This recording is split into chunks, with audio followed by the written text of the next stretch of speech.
असतील आणि मुंबईचे निरीक्षक प्रभारी म्हणून सुद्धा मी त्यांना जबाबदारी दिली, कारण त्यांचा अनुभव प्रदीर्घ आहे, जाणकार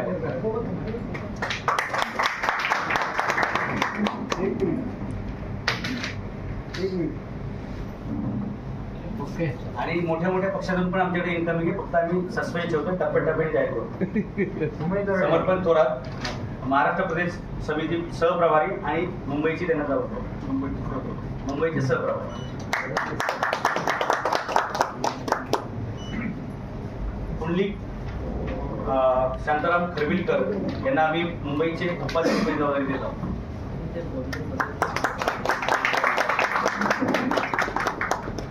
म्हणजे तुम्ही इकडे समजू शकता की एका राजकीय पक्षाची संपूर्ण टीमच्या टीम आमच्या सोबत येते, एक तरुणांमध्ये असलेली आमची पोचपावती काम आहे. विजेंद्र सावंत यांना आम्ही दहिसरची मुंबईची जबाबदारी देतोय.